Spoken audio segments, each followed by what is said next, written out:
அனைவருக்கும் வணக்கம். அஸ்ட்ரோ ஜெய் தமிழ் சேனலுக்கு உங்களை வரவேற்கிறேன். நாளை வரவிருக்கின்ற சங்கடகர சதுர்த்தி விரத முறைகள் பற்றி இதில் பார்க்கலாம். புரட்டாசி மாதம் வரக்கூடிய சங்கடகர சதுர்த்தி ரொம்பவே விசேஷமானது.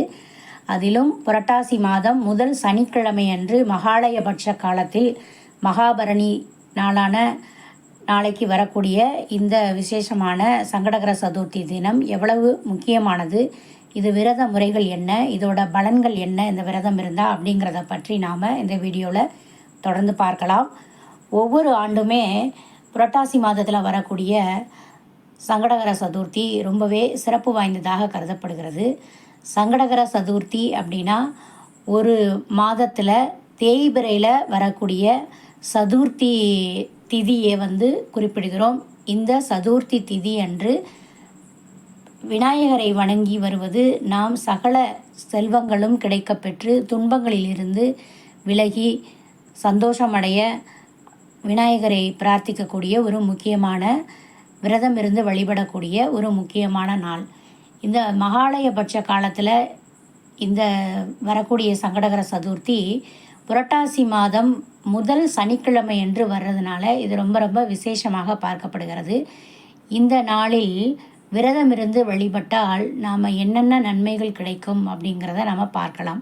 சங்கடகர சதுர்த்தி அன்று அதிகாலையில் எழுந்து குளித்துவிட்டு வீட்டை எல்லாம் க்ளீன் பண்ணிவிட்டு விநாயகர் சிலை அல்லது படத்திற்கு பூக்கள் மற்றும் அருகம்புல் மாலை போட்டு வணங்குறது ரொம்ப விசேஷம். நைவேத்தியமாக பழங்கள், பிள்ளையாருக்கு பிடித்த உணவு பண்டங்கள், மோதகம், கொழுக்கட்டை இவைகளை வைத்து பிள்ளையாரோட மந்திரங்களை சொல்லியபடி நாம் நாள் முழுவதும் இருக்கிறதும் ரொம்ப சிறப்பு.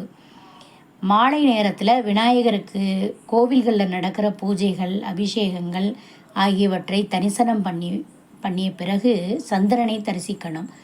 அதற்கு பிறகு விரதத்தை நிறைவு செய்வார்கள். இப்படி விரதம் இருப்பது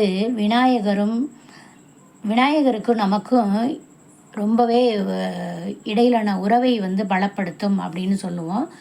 கேது, சனி இந்த திசைகள் நடக்கிறவங்கெல்லாம் ஜாதகத்தில் கேது திசை, சனி திசை நடக்கிறவங்கெல்லாம் பல்வேறு வகையில் துன்பங்களை அனுபவிப்பாங்க. அவங்களும் இந்த சங்கடகர சதுர்த்தி விரதத்தை கடைப்பிடிக்கிறது ரொம்ப ரொம்ப சிறப்பு. இந்த ஆண்டு புரட்டாசி சனிக்கிழமையுடன் இணைந்து வர்றதுனால சங்கடகர சதுர்த்தி விரதம் இருக்கிறது பெருமாளின் அருளும் நமக்கு கிடைக்கும். பெருமாளோட அருள், விநாயகரோட அருள், இருவருடைய அருளும் கிடைக்கிறதுக்கான நாளைக்கு முக்கியமான நாள். விநாயகர், பெருமாள் இருவரும் நம்முடைய துன்பங்கள் அனைத்தையும் போக்கி மகிழ்ச்சியான வாழ்க்கையையும் இறுதியில் மோட்சத்தையும் தரக்கூடியவர்கள். அதனால் அருகில் இருக்கக்கூடிய ஏதாவது ஒரு கோவிலுக்கு சென்று விளக்கேற்றி மனதார வழிபட்டாலும் இறை அருள் முழுவதுமாக கிடைக்கும். நாளை வரும் 21/9/2024 சனிக்கிழமை, புரட்டாசி மாதம் முதல் சனிக்கிழமையும் சங்கடகர சதுர்த்தியும், அது மட்டுமின்றி அஸ்வினி நட்சத்திரம் முடிந்து பரணியும் ஆரம்பிக்கிறது. ஆகவே மகாபரணி தினமும் இந்த இவ்வளவு சிறப்பு வாய்ந்த முக்கியமான நாளாக கருதப்படக்கூடிய இந்த நாளில் விநாயகரோட அருள், பெருமாளோட அருள் கிடைத்து வாழ்வில் அனைத்து துன்பங்களும் மறைந்து இன்பங்கள் கிடைக்க எல்லாம் வல்ல ஆண்டவனை வேண்டிக் கொள்வோம். ஆகவே இதுதான் நண்பர்களே, சங்கடகர சதுர்த்தி பற்றியும் சனிக்கிழமை புரட்டாசி மாதத்தில் வர விசேஷம் பற்றியும் நாம் பார்த்தோம். மீண்டும் அடுத்த பதிவில் சந்திப்போம். இந்த சேனல் பிடிச்சிருந்தால் லைக் பண்ணுங்கள், உங்கள் நண்பர்களுக்கும் ஷேர் பண்ணுங்கள் இந்த வீடியோவை. மிக்க நன்றி.